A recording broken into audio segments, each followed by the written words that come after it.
Normandy, France, June 6, 1944. The night sky above Sainte-Mère-Église erupted with thousands of billowing parachutes. Generalmajor Wilhelm Falley watched through field glasses as the horizon filled with American paratroopers descending like snow. By dawn, Dreitzen, null, null, null, Allied paratroopers would stand on French soil. Falley's adjutant heard him whisper words that would later appear in his captured journal. "No force on earth can match this. The war ends today." Before we jump back in, tell us where you're tuning in from, and if this story touches you, make sure you're subscribed because tomorrow I've saved something extra special for you. Behind those paratroopers lay years of innovation, training, and an audacious vision that transformed warfare forever. The men of the 82nd and 110th Airborne Divisions represented more than just soldiers. They embodied a revolution in military doctrine that German officers both feared and admired. Their story begins not with the jump itself, but with the vision that made it possible. Fort Benning, Georgia, 1940. Major William Lee stood before a skeptical War Department committee. The room smelled of cigar smoke and skepticism.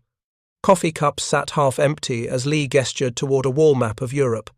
"Gentlemen, I propose we create a force that can be delivered behind enemy lines by air. Not 100 men, not 500, but thousands deployed in a single night." Committee members exchanged glances. One colonel laughed outright. The challenges seemed insurmountable. No nation had ever deployed paratroopers at such scale. Equipment didn't exist. Training protocols remained theoretical. Casualty projections exceeded 40%. Existing aircraft couldn't carry enough men. Drop zones couldn't accommodate mass landings. The entire concept violated conventional military wisdom that prized concentrated force and unbroken supply lines. Lee had studied German small-scale paratrooper operations in Crete and Norway. He'd analyzed Soviet experiments with airborne infantry, but his vision dwarfed both.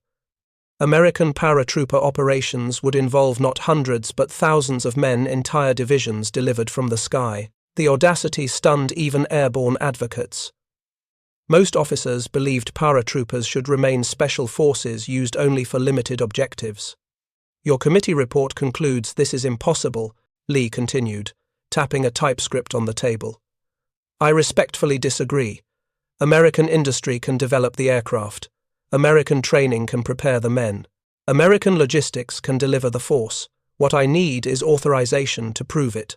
Colonel Mark Wayne rubbed his jaw. "Major, dropping 13,000 men behind enemy lines guarantees only one thing: 13,000 prisoners of war." The room filled with murmurs of agreement. Lee's response was measured. "Colonel, I'm not proposing we simply drop men. I'm proposing we drop a self-contained fighting force with its own artillery, communications, and command structure. These won't be commandos. They'll be division strength units capable of seizing and holding terrain until conventional forces arrive." The meeting ended without approval. Lee's proposal joined dozens of other rejected innovations filed away as warfare continued unchanged. But Pearl Harbor changed everything. Suddenly, America needed every advantage it could create, conventional or not. Lee's file was pulled from storage. His concept received provisional approval with one caveat: prove it works. Fort Benning transformed almost overnight. Construction crews built mock aircraft fuselages for jump training. Seamstresses modified parachute designs. Engineers developed containers for dropping heavy weapons. Volunteer recruitment began, seeking men for what was openly described as the most dangerous assignment in the Army. The response overwhelmed processing centers. Training began with primitive equipment and improvised techniques. Early jumps used converted. Bombers never designed for paratroop deployment. Men exited through narrow hatches, often injuring themselves before even reaching the ground. Landing injuries plagued training battalions. Equipment snagged on aircraft parts. Parachutes malfunctioned. Command staff calculated alarming attrition rates. Major General Matthew Ridgway reviewed the casualty projections in September 1942. These numbers indicate we'll lose 20% of our force before they even engage the enemy. His aide nodded grimly. Jump injuries, sir. Anklers, legs, backs. The men are landing too hard, and that's in training with no enemy fire. The problem demanded immediate solutions. Conventional parachute designs allowed minimal steering capability. Men landed at speeds causing frequent injuries. Drop accuracy remained inconsistent, scattering units across vast areas. Unless solved, these issues would render mass drops ineffective exactly as critics predicted.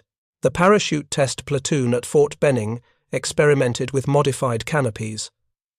Lieutenant James Bassett led a team redesigning the standard TÜV parachute. The problem is oscillation, he explained to Ridgway during a demonstration. Men swing too much during descent, building momentum that translates to impact force. His team developed stabilizing panels that reduced swing by 60%, noticeably decreasing landing injuries. Simultaneously, jump technique evolved. The standard Army parachuting position legs straight down proved dangerous for combat jumps. Master Sergeant Walter King developed what became known as the King position. Legs together, knees slightly bent, body relaxed but prepared for impact. King demonstrated by jumping repeatedly onto crash mats, showing how the technique absorbed landing shock. Injury rates dropped immediately after implementation. Aircraft modification proved equally crucial. Early training used whatever planes were available, bombers, transports, even converted civilian aircraft. None were designed for rapid mass deployment of paratroopers. The C-47 Skytrain offered a solution, but required extensive modification. Engineers widened door frames, installed static lines, and redesigned interiors to accommodate fully equipped soldiers. By early 1943, the 82. Airborne Division achieved something remarkable, completing a training drop of 200 men in under 12 minutes with minimal injuries. Still, this represented less than 10% of the force envisioned for D-Day. Critics remained vocal. Army Ground Forces Commander Lieutenant General Leslie McNair questioned whether the effort justified the results. We've spent 2 years creating a force that can only operate for 72 hours before requiring relief or resupply. Operation Husky, the invasion of Sicily, provided the first real test. The 82. Airborne deployed 400 paratroopers in July 1943. Results proved mixed. High winds and pilot inexperience scattered drop zones. Some men landed miles from objectives. Others landed in water and drowned. German anti-aircraft fire-downed transport planes. Despite these challenges, paratroopers disrupted Italian and German communications, seized road junctions, and created confusion that aided the main landing force. After-action reports highlighted critical issues. Colonel James Gavin's assessment pulled no punches. Pilot navigation error remains our greatest vulnerability. When aircraft miss drop zones by miles, tactical plans become meaningless. Training immediately intensified for troop carrier units. Navigation exercises doubled. Pilots and jumpmaster communication protocols standardized. Drop zone identification improved through better maps and visual markers. Equipment evolution accelerated.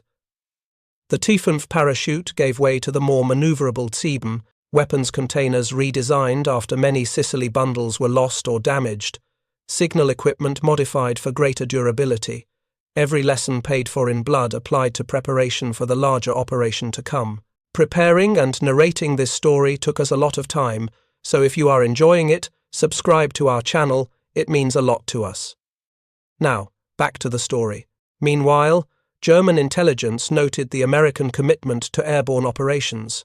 Field Marshal Gerd von Rundstedt received a comprehensive analysis in December 1943.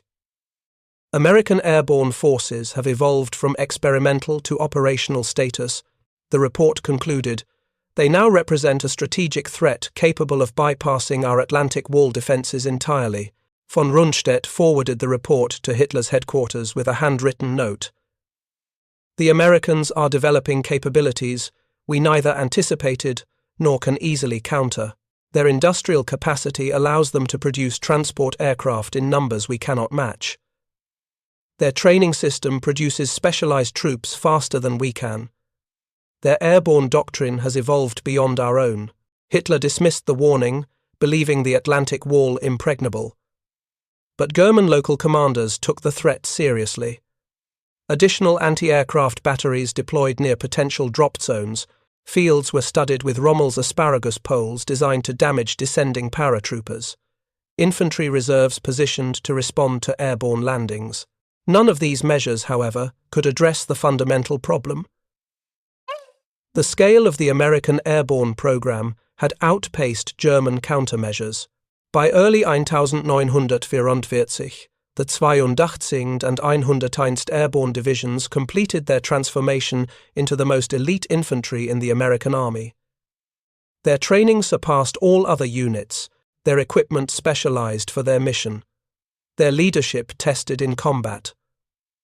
Most importantly, the scale of their potential deployment exceeded anything in military history. RAF Cottesmore, England, May 1944. General Eisenhower watched as C-47 aircraft took off in sequence, each carrying fully equipped paratroopers. The training exercise, the largest yet, involved over 800 aircraft and sane, null men. The sky filled with parachutes as men descended onto marked drop zones. Eisenhower turned to Air Chief Marshal Trafford Lee Mallory. "How many drops of this scale have we completed?"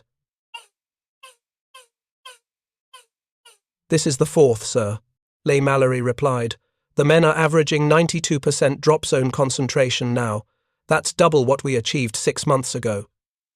Eisenhower nodded. "And the aircraft losses during training?" 3 total in all exercises. Navigation accuracy has improved dramatically. Pilot experience is cumulative. The troop carrier groups have more night formation flying hours now than any air force in history. The statistics represented more than improvement. They represented transformation. What began as experimental had become reliable. What seemed impossible had become routine. The capacity to deliver Dreitzen, null paratroopers behind enemy lines in a single night, once dismissed as fantasy, now existed as operational reality.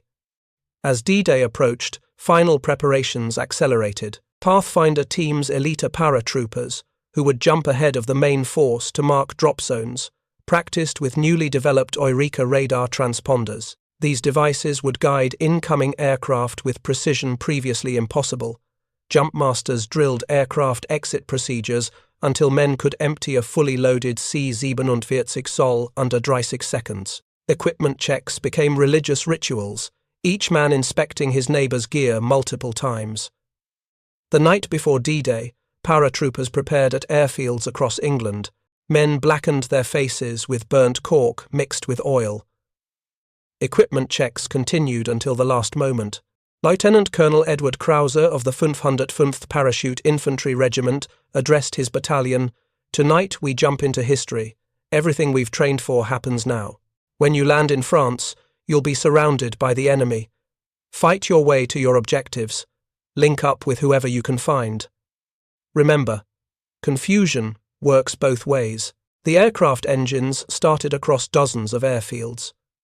The distinctive drone of thousands of C-47 Sekunda filled the English countryside as aircraft formed up for the Channel crossing. Inside each plane, men sat in 2 rows, equipment strapped to their bodies. Many carried over 100 pounds of gear weapons, ammunition, rations, demolition equipment. The aircraft vibrated as they gained altitude. Some men slept, others prayed. Most sat silently, lost in their own thoughts. Lieutenant David Webster later wrote, "None of us said much. What was there to say? We'd trained 2 years for this night. I looked around at my stick. 18 men I knew better than my own brothers. Whatever happened, we wouldn't be alone." The first indication for German forces came from radar stations along the French coast.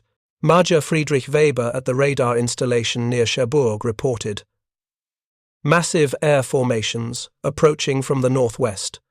Count exceeds 200 aircraft, with more appearing continuously. The report worked its way up the chain of command, but uncertainty about the target caused delayed responses.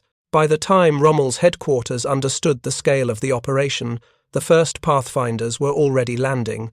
Pathfinder teams descended shortly after midnight, equipped with Eureka beacons and colored lights to mark drop zones.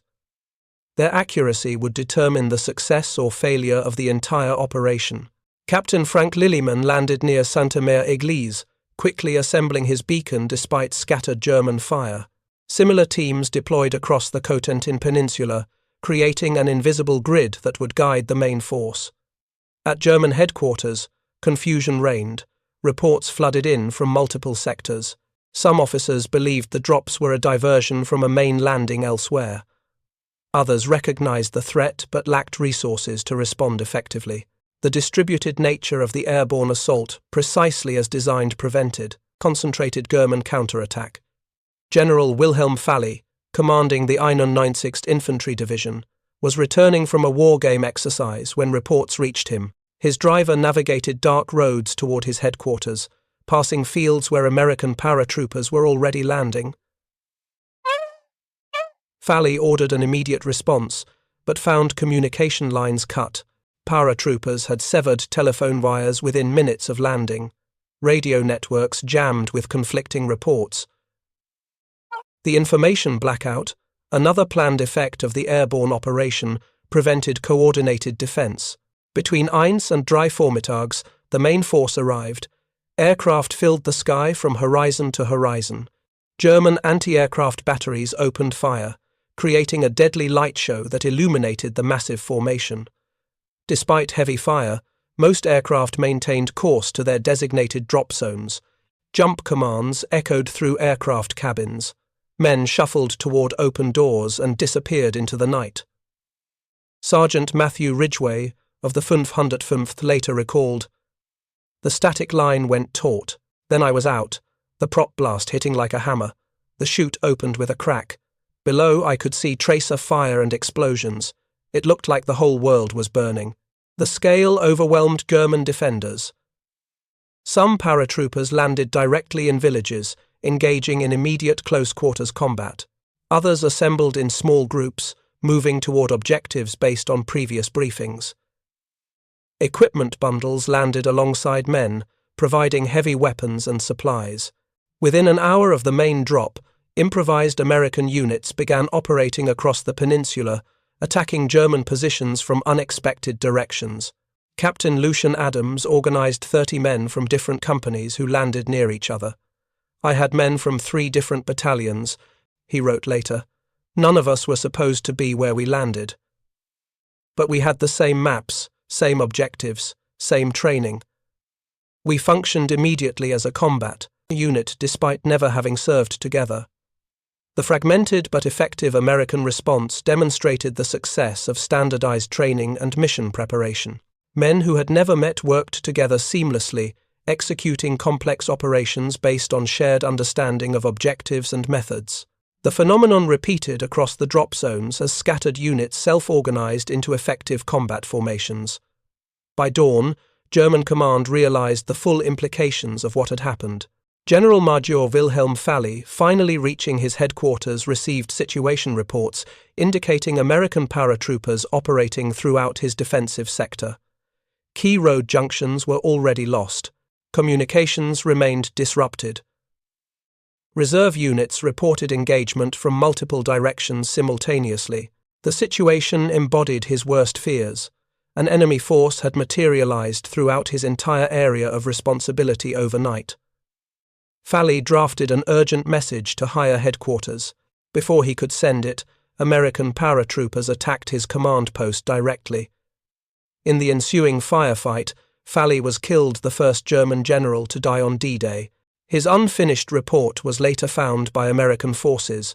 The final words he wrote: "American airborne deployment at unprecedented scale. Response with available forces impossible.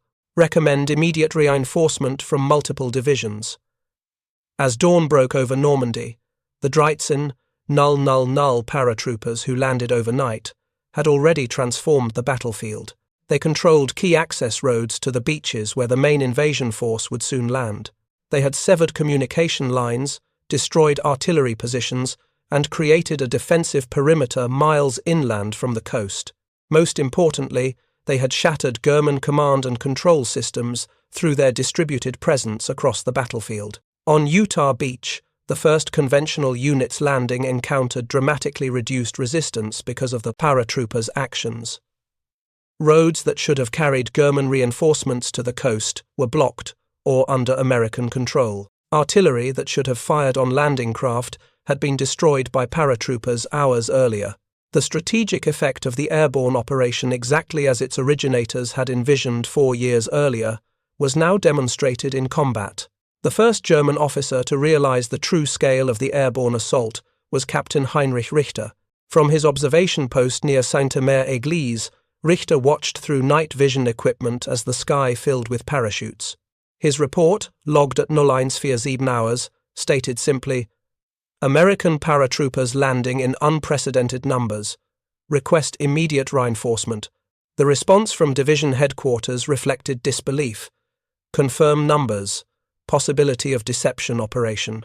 Richter's reply, preserved in German military archives, conveyed the moment when German command recognized what they faced. Conservative estimate fear, paratroopers in my sector alone, multiple drop zones.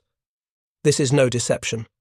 The German 91st Infantry Division, spread thinly across the Cotentin Peninsula, faced a nightmare scenario. American paratroopers materialized within their defensive perimeter rather than assaulting it from outside. The psychological impact proved as significant as the tactical disruption. German units reported engagement from multiple directions simultaneously.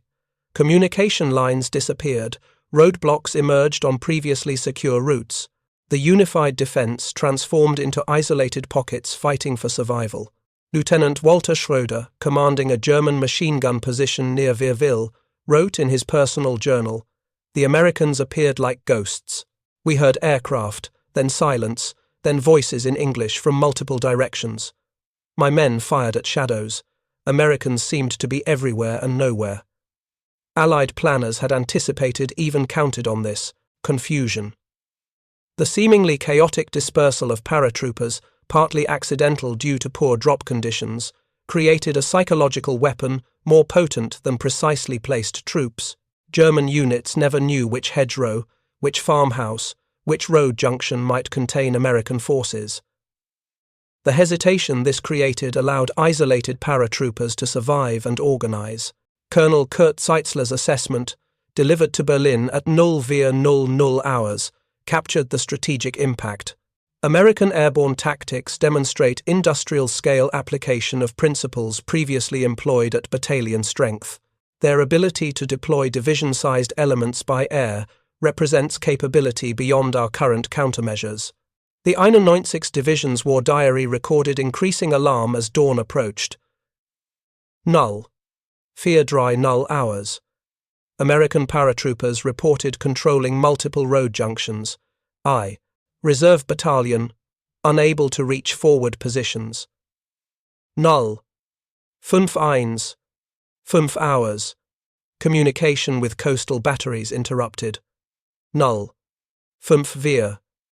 hours. Reports of glider landings bringing heavy equipment. 06:00 hours. Sound of naval gunfire from coast. As the sun rose over Normandy, the tactical situation became clearer, but no less dire for German defenders. American paratroopers had established blocking positions on critical roads leading to Utah Beach. They had captured or destroyed artillery positions intended to fire on landing craft. Most importantly, they had severed the nervous system of German defense by cutting communication lines between coastal units and their headquarters. General Erich Marx, commanding the German LXXXV Corps, responsible for coastal defense, received fragmented reports throughout the early morning. His 07:00 situation assessment to 7th Army headquarters stated, "American paratroopers have effectively isolated the Utah sector, counterattack capability limited by road interdictions. Request immediate armored support. The requested support never arrived. Roads controlled by American paratroopers prevented movement of reserves. Allied air superiority made daylight movement suicidal. The carefully constructed German defensive system, designed to repel attackers from the coast, now faced enemies materialized behind its primary firing positions. The invasion plan's audacity became evident to German observers as the operation unfolded. Traditional military doctrine prioritized concentration of force, massing troops at decisive points. The airborne operation inverted this principle, deliberately scattering forces to create maximum disruption. What German officers initially interpreted as failure widely dispersed paratroopers was in fact a new form of warfare that exploited chaos rather than attempting to control it. Major Wilhelm König, an intelligence officer with the German 7th Army, prepared an analysis by mid-morning on June 6th. American airborne deployment demonstrates evolution beyond all previous applications of vertical envelopment. Scale exceeds theoretical maximum previously considered possible by our command estimates. König's report highlighted specific innovations. Pathfinder system using radar beacons provided sufficient accuracy despite adverse conditions. Transport aircraft formations maintained cohesion despite anti-aircraft fire. Equipment container delivery systems functioned under combat conditions. These capabilities were theoretical in our planning assumptions. The most alarming conclusion in König's assessment addressed future implications. American industrial capacity enables airborne operations at scale, previously considered logistically impossible. This capability will likely expand rather than diminish as the campaign progresses. König's prediction proved accurate. What the Germans witnessed on D-Day was not the culmination but the beginning of Allied airborne capabilities. Operation Market Garden in September 1944 would deploy even larger forces. Operation Varsity in March 1945 would demonstrate further refinements. The age of three-dimensional warfare had arrived, and German officers recognized they faced an entirely new strategic paradigm. Field Marshal Erwin Rommel, unable to return to his command due to the Allied deception operation, received reports of the airborne landings while in Germany. His aide recorded his response: "If they can land 13,000 men in a single night, they can land 30,000. The defensive depth we've constructed means nothing if they can simply fly over it."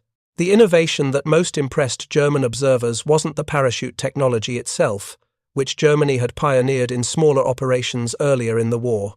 Rather, it was the industrial logistical achievement, the ability to train, equip, transport, and deploy entire divisions by air-represented capacity beyond anything European military planners had considered feasible. Colonel Hans von Luck, commanding the 125th Panzergrenadier Regiment, received orders to counterattack American paratroopers near Sainte-Mère-Église. His after-action report explained why these orders proved impossible to execute. American airborne forces had established interlocking positions, controlling all approach routes. Their tactical disposition indicated thorough training in independent operations. Small units demonstrated initiative without requiring continuous command direction. This last observation particularly concerned German leadership. American paratroopers operated effectively even when isolated from their command structure. The decentralized decision-making and small unit leadership that enabled this stood in stark contrast to the increasingly centralized German command system. American paratroopers adapted to circumstances, improvised solutions, and accomplished missions, even when original plans collapsed. General Friedrich Dollmann, commanding the German 7th Army, summarized the strategic implication in his June 7th assessment to OKW, German High Command, American. Airborne capacity represents asymmetric capability we cannot match. Their ability to deliver combat-ready formations behind defensive positions negates traditional defensive depth. No linear defense can counter this threat effectively.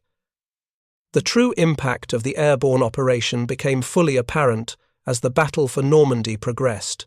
Utah Beach, despite being physically isolated from the other landing zones, achieved the deepest penetration on D-Day. American forces moving inland from Utah encountered secured bridges, cleared roadways, and eliminated resistance that otherwise would have inflicted heavy casualties and delayed the advance.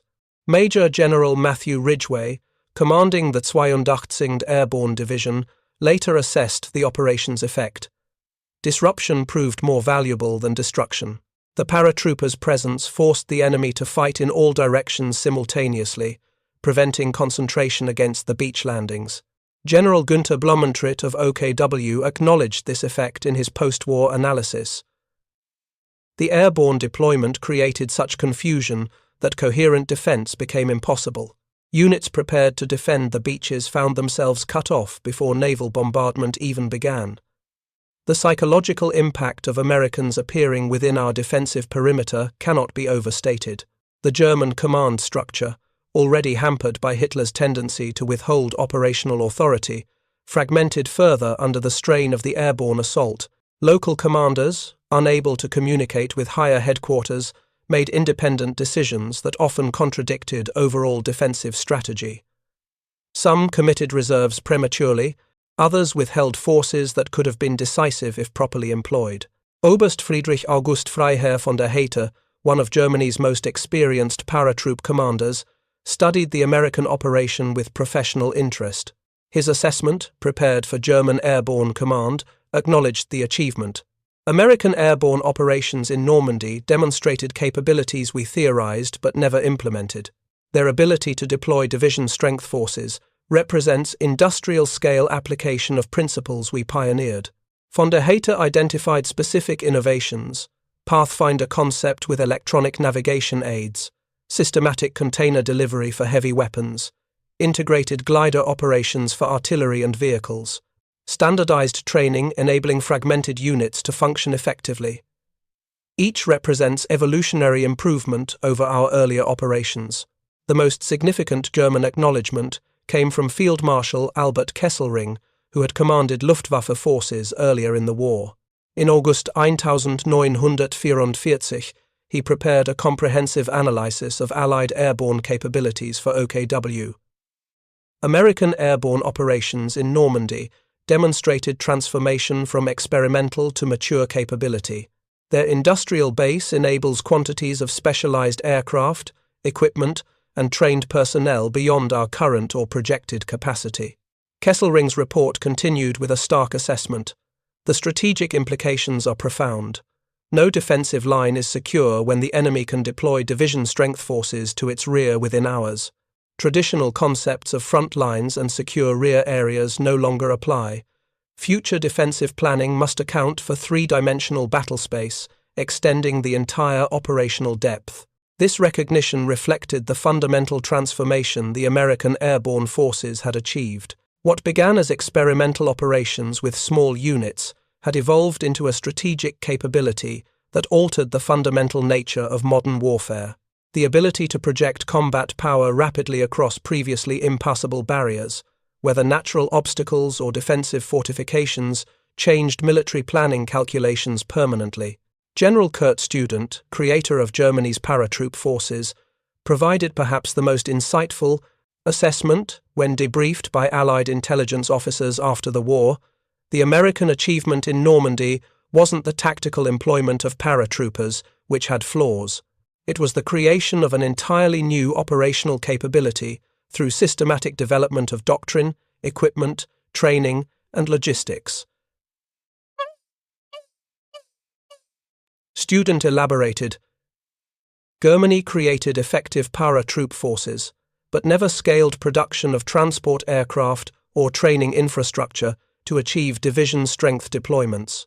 America transformed an experimental concept into standardized capability through industrial capacity. This transformation represented the true innovation, not the equipment or tactics themselves. This industrial-scale approach characterized the American contribution to airborne warfare. Where German paratroopers had achieved tactical brilliance in early war operations, like the capture of Fort Eben Emael in Belgium, they remained a specialized force limited by equipment and training constraints. American Airborne Divisions represented something entirely different. A standardized capability that could be deployed at scale whenever needed.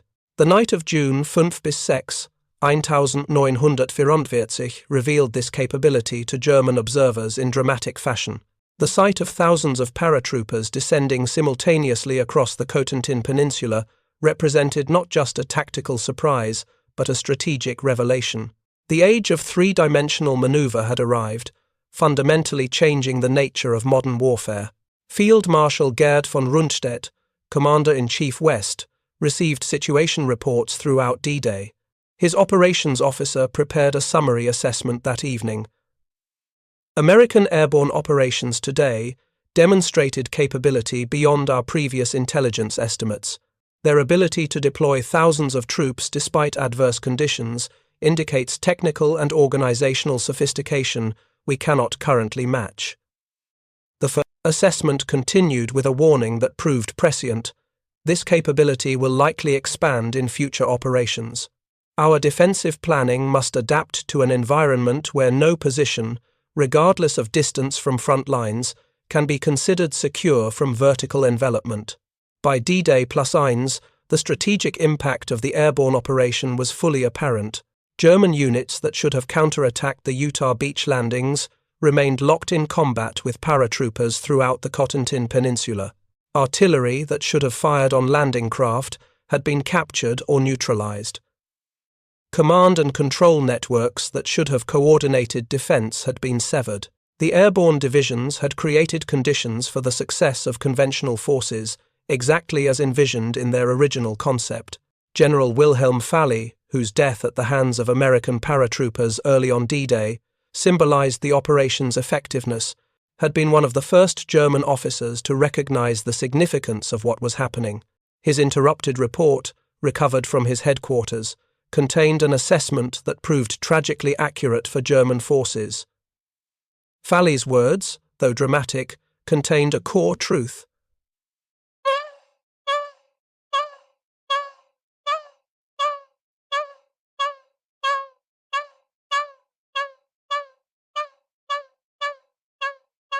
The airborne operation demonstrated American capability to project combat power in ways that fundamentally altered the strategic balance.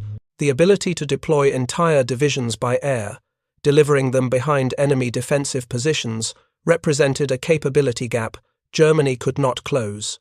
The industrial resources, training infrastructure, and logistical systems required to create and sustain such a force exceeded what the German war economy could provide in 1944. The morning of June 6 revealed this reality to German commanders across Normandy. As dawn illuminated thousands of parachutes caught in hedgerows and trees, as gliders delivered artillery pieces and vehicles to secured landing zones, as isolated groups and of paratroopers systematically disrupted German defensive preparations, the message became unmistakable. American industrial might had created an entirely new form of warfare. Colonel Walter Wartzicher, serving on the operations staff of OKW, prepared an analysis 1 week after D-Day that acknowledged this transformation. American airborne capabilities demonstrated in Normandy represent systematic application of resources rather than tactical innovation. Their achievement lies in standardizing procedures, equipment, and training to enable reliable deployment of division strength forces. This standardization proved crucial to the operation's success. When drops scattered units across the countryside, the common training and doctrine enabled paratroopers to operate effectively, regardless of unit cohesion. Men who had never served together formed ad hoc units, identified objectives from shared mission briefings, and executed operations without waiting for formal command structures to re-establish. Lieutenant Karl Teuber, commanding a German reconnaissance platoon near Chef Dupont, described this phenomenon in his report. American paratroopers demonstrated remarkable adaptability. Groups composed of men from different units coordinated effectively despite obvious confusion from their dispersed landings. Their training enabled continued mission effectiveness despite command disruption. The ability to function despite organizational chaos distinguished American airborne operations from previous German and Soviet attempts. Earlier airborne operations had demonstrated that paratroopers could capture objectives through surprise and audacity. The American innovation was creating forces that could accomplish missions even when everything went wrong. Their effectiveness didn't depend on perfect execution, but rather on systematic preparation for imperfect conditions. General Hans Speidel, Chief of Staff to Rommel's Army Group B, later acknowledged this distinction. American airborne forces succeeded not because their plan executed flawlessly, it clearly didn't, but because they had built resilience into their entire system. Their equipment, training, and doctrine anticipated and accommodated the inevitable failures that accompany such complex operations. This resilience represented the true American innovation. Previous airborne operations succeeded when conditions allowed precise execution and failed when they didn't.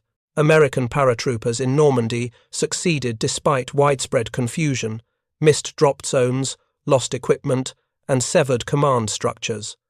The system worked even when individual components failed.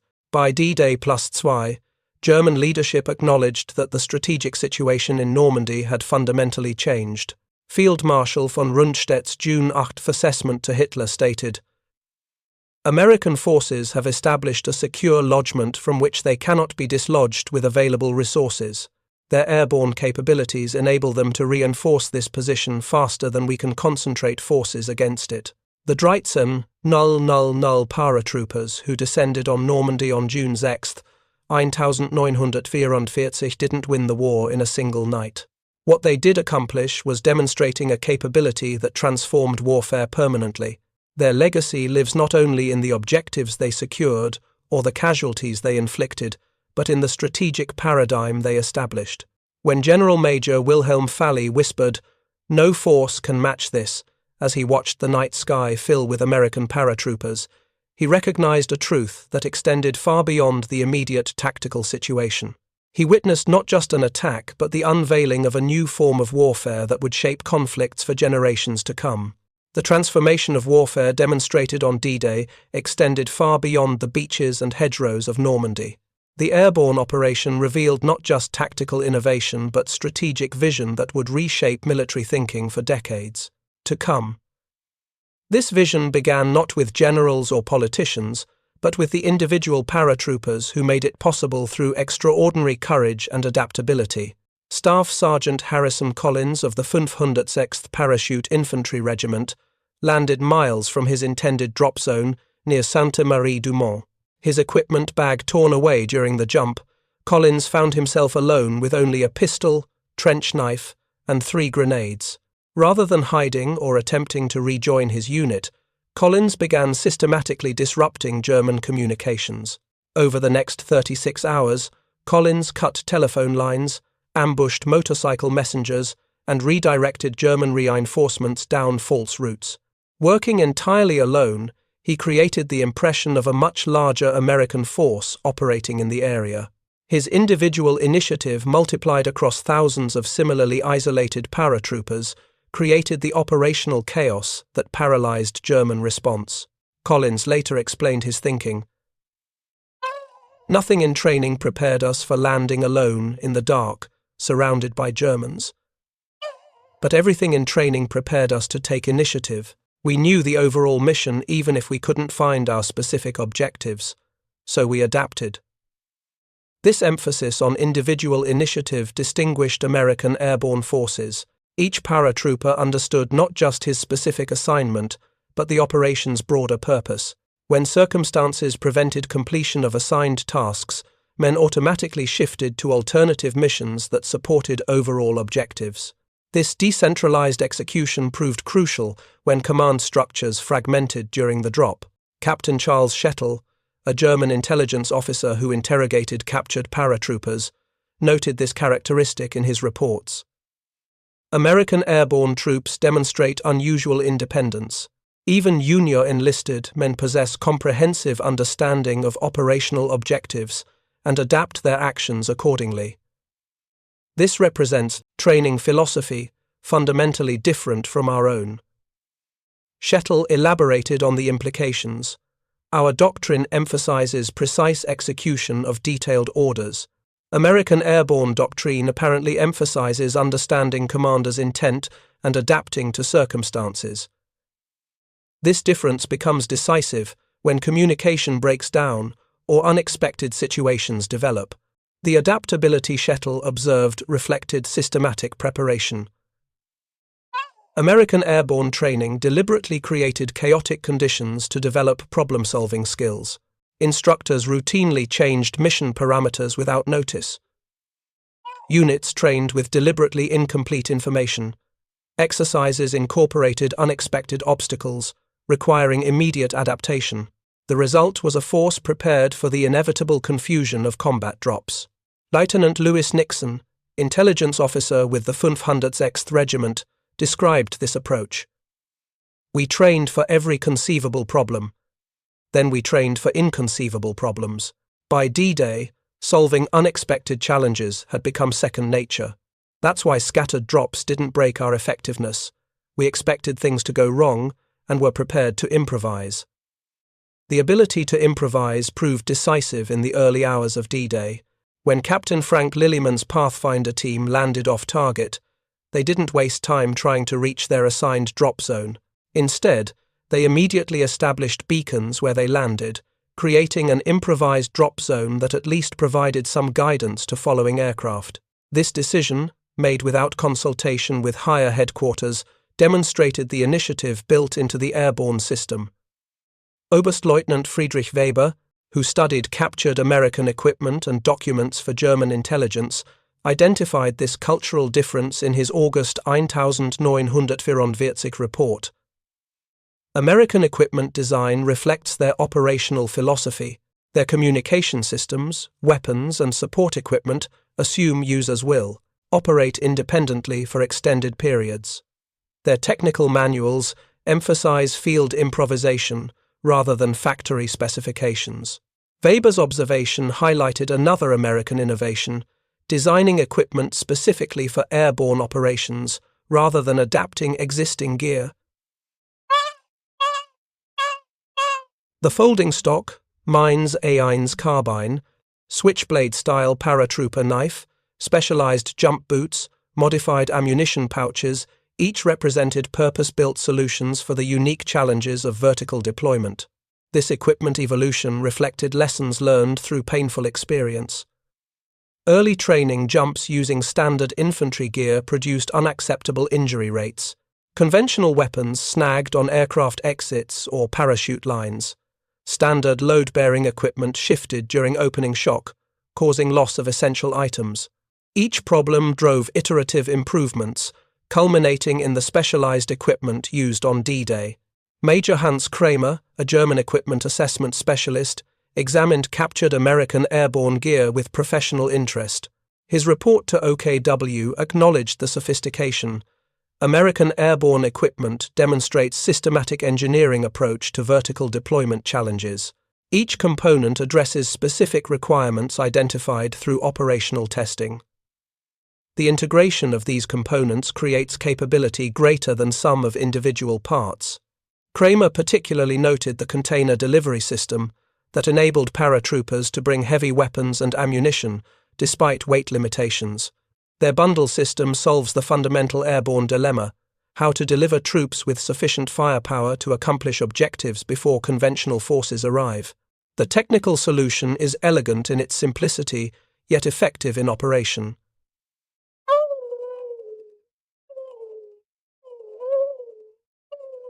The elegance Kramer identified came from American pragmatism. Unlike German equipment designs that often prioritized engineering perfection over field utility, American airborne gear embodied practical solutions developed by the men who would use them. Paratroopers themselves suggested modifications based on training experience. Engineers incorporated these suggestions into revised designs.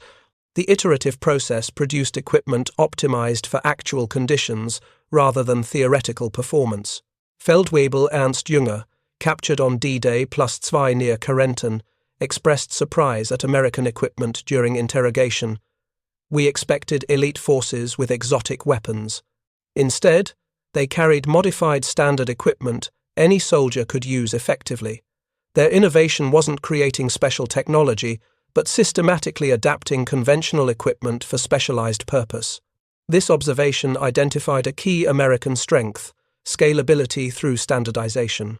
By adapting familiar weapons and equipment rather than creating entirely new systems, American forces enabled rapid expansion of airborne capabilities. A conventional infantry soldier could transfer to airborne units and quickly master the modified equipment, accelerating training and facilitating replacement of casualties. The system's scalability impressed German observers accustomed to elite units with limited replaceability.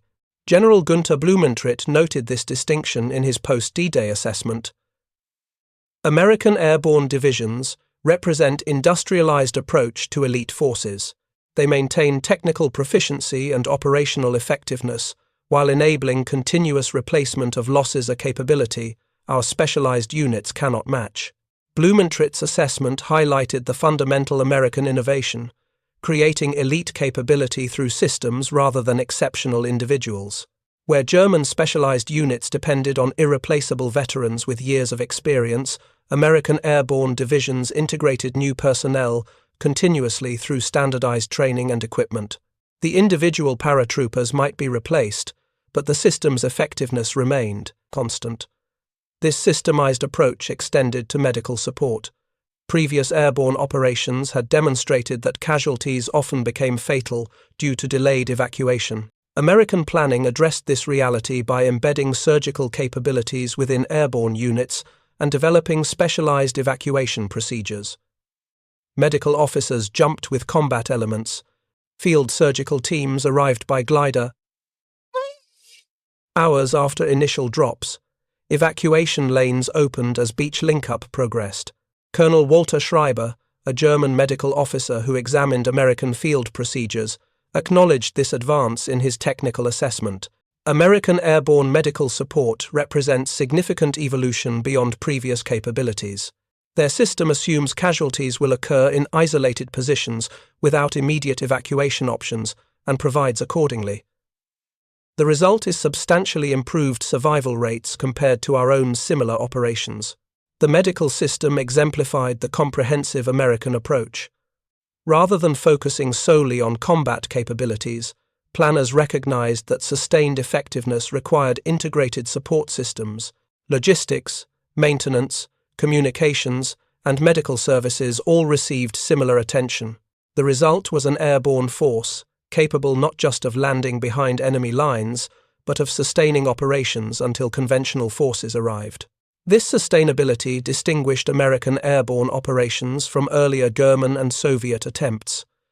Previous airborne assaults succeeded initially, but faltered when isolated troops exhausted supplies or suffered casualties. American planners studied these failures and developed systems to overcome each limitation. Resupply procedures, casualty evacuation, equipment maintenance, and communication redundancy all received systematic attention. General Lieutenant Eugen Meindl, who commanded German parachute forces earlier in the war, studied the American system with professional interest. His assessment, prepared for Luftwaffe Command, acknowledged the achievement. American airborne operations in Normandy demonstrated capabilities we conceptualized but never fully realized. Their systematic approach to sustaining isolated forces represents significant advance in airborne warfare. Meindl identified specific innovations: container delivery systems for heavy weapons and supplies, embedded medical capabilities with forward surgical teams, redundant communication networks with multiple technology options, decentralized maintenance capability with field expedient repair procedures. Each addresses specific limitations identified in earlier operations. Previous airborne deployments involved battalions or occasionally regiments. The American system enabled division strength drops coordinated across multiple objectives simultaneously. This mass application created strategic rather than merely tactical effects. General Kurt Student, who had commanded Germany's airborne forces during their heyday, acknowledged this distinction in post-war interviews. The Americans transformed airborne operations from tactical raids to strategic maneuver. Their ability to deploy entire divisions changed the fundamental nature of what paratroopers could accomplish. We conceived the concept, but they realized its full potential. Student elaborated on the implications. German parachute operations at Crete demonstrated tactical brilliance, but required concentration of our entire force on single objectives sequentially. American operations in Normandy demonstrated simultaneous deployment against multiple objectives across operational depth. This simultaneity created effects we could never achieve with our available resources. The simultaneity student identified resulted from American industrial capacity. The United States produced over 10,000 transport aircraft during the war, allocating thousands specifically for airborne operations. This abundance enabled mass deployment beyond anything European powers could sustain. Where German planners measured available transport aircraft in dozens, American commanders counted them in thousands.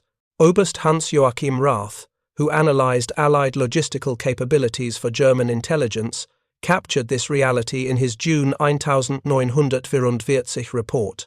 American airborne operations demonstrate capability gap we cannot close under current conditions.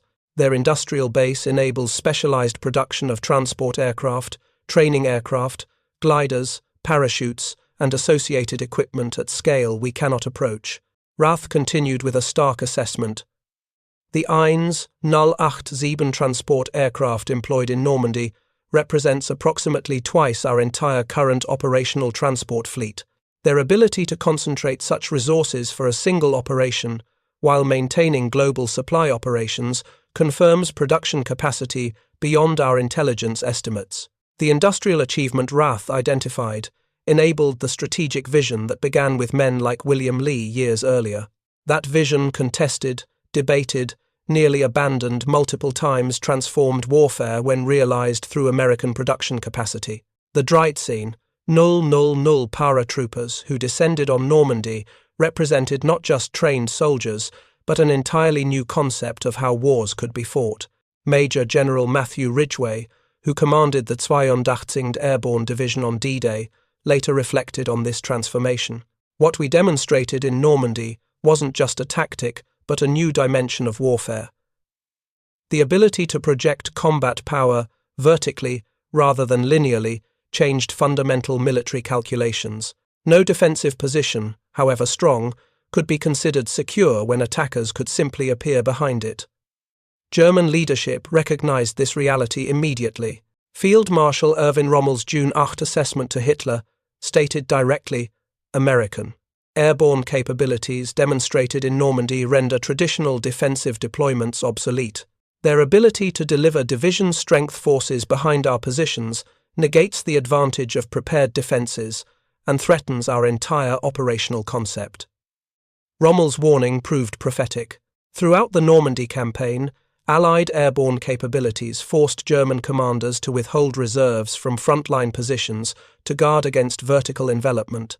This defensive dispersion weakened resistance against conventional attacks. The mere threat of additional airborne operations thus influenced German deployment even when no drops occurred.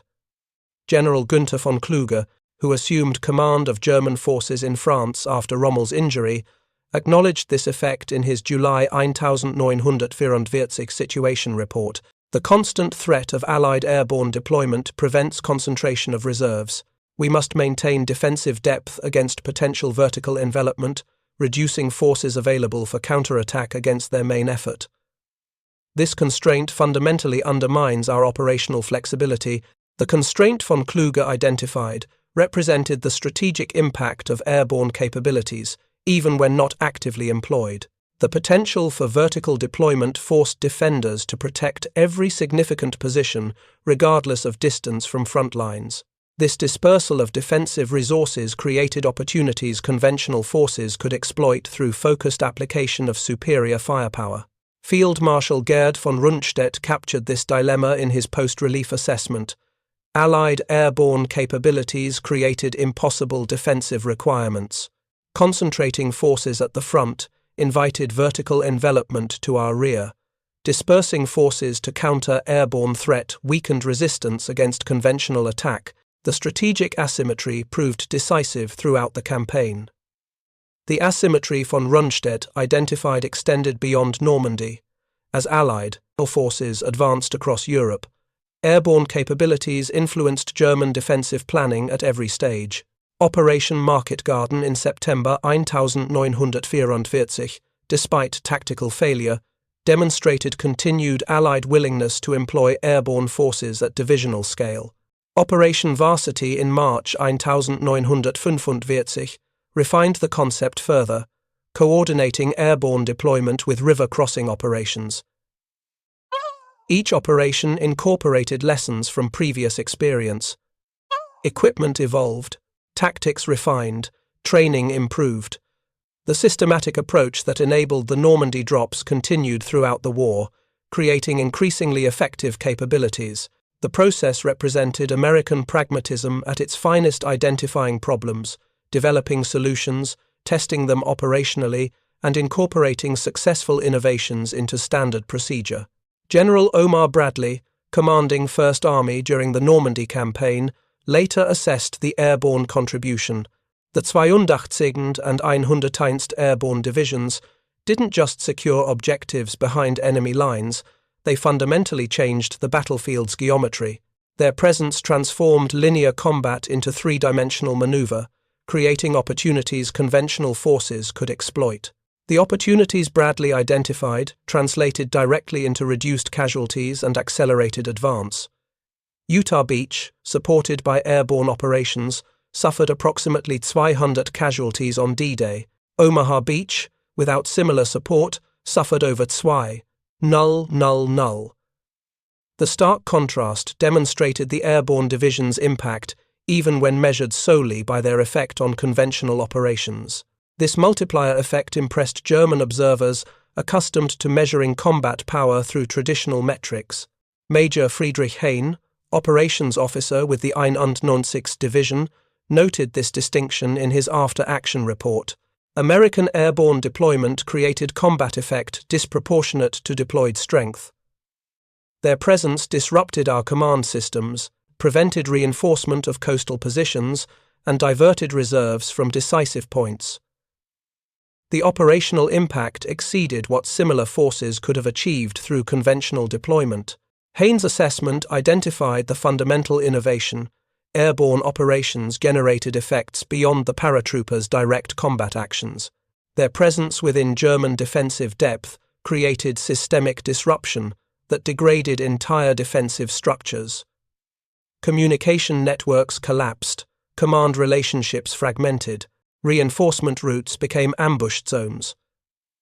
The cumulative effect paralyzed German response during the critical hours, when beach landings remained vulnerable. Oberleutnant Karl Werner, who commanded an infantry company near Sainte-Marie-du-Mont, described this paralysis in his debrief after capture. We received contradictory orders throughout the morning.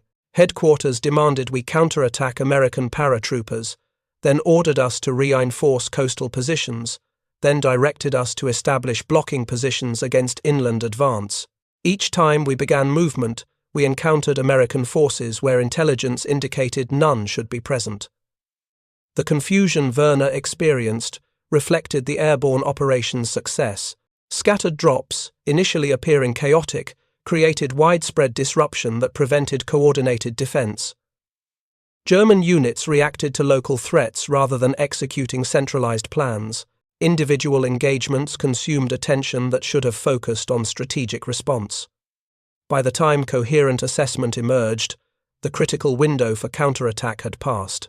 General Dwight Eisenhower, reviewing the operation's effectiveness, identified this temporal advantage.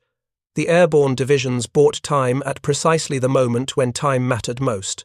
Those critical hours between midnight and noon on June 6th, when the beach landings remained most vulnerable, saw German reserves frozen in place by paratroopers. That operational pause ensured the lodgement's survival. The paratroopers themselves understood their role differently. For them, the operation represented not strategic calculations, but immediate survival challenges and small unit actions. Their perspective focused on the hedgerow they defended, the crossroad they secured, the artillery battery they captured. Yet their collective actions, seemingly disconnected but unified by common purpose, created the strategic effect planners envisioned. Private First Class James Elrod of the 505th Parachute Infantry Regiment described this perspective. "We had no idea how the overall operation was progressing. My world narrowed to 12 men defending a farm track intersection against German infantry probes. Only later did we learn that our position had blocked reinforcements heading toward Utah Beach during critical hours." Thousands of similar small unit actions combined to create the strategic effect that impressed German observers. Each paratrooper, whether operating with his assigned unit or joined with others in improvised formations, contributed to the defensive paralysis that protected the vulnerable beach landings. Their collective impact represented more than the sum of individual actions. Field Marshal Albert Kesselring, analyzing Allied capabilities after the war, acknowledged this achievement. American airborne operations demonstrated effects-based approach to warfare rather than attrition methodology.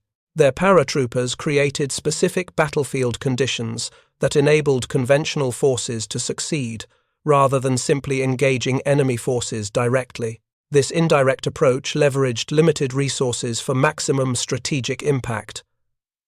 The impact extended beyond immediate battlefield effects to influence broader strategic thinking.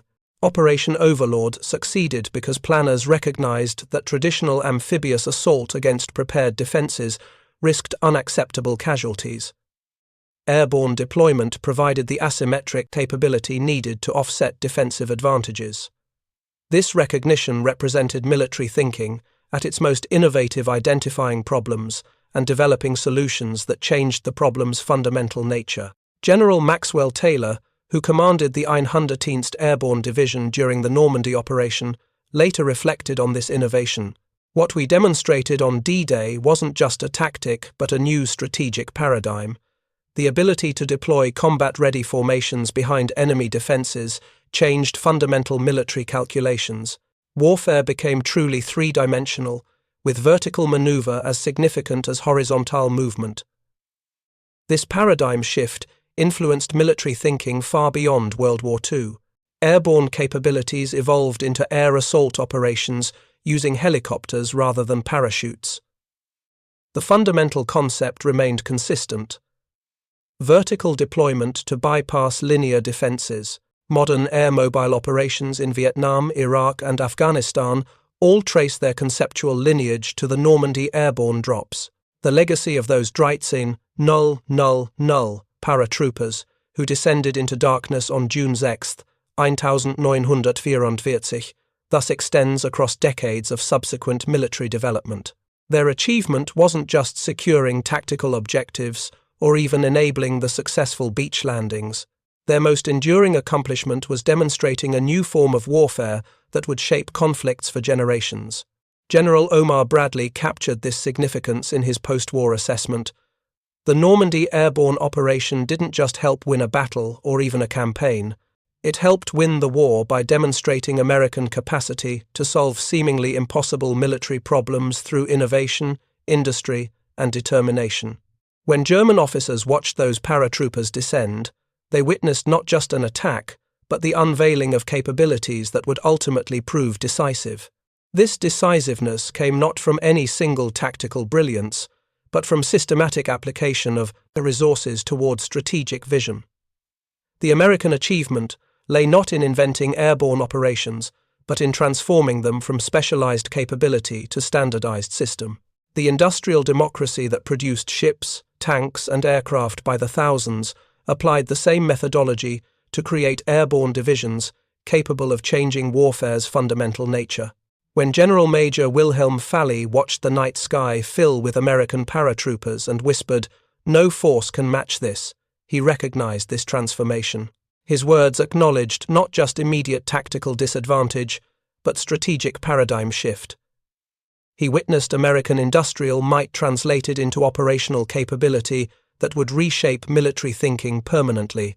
The true legacy of the Normandy airborne operation thus lies not in objectives secured or casualties inflicted, but in possibilities revealed.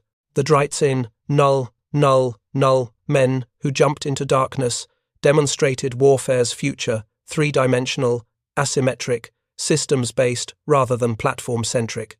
Their achievement opened pathways for military innovation that continue to influence global security today. Field Marshal Gerd von Rundstedt, assessing Allied capabilities after his relief, offered perhaps the most insightful recognition. What we witnessed in Normandy was not merely new tactics but new strategic paradigm. American airborne operations demonstrated capability to project combat power in dimensions we had not adequately considered. The achievement represents not just military innovation, but transformation in warfare itself.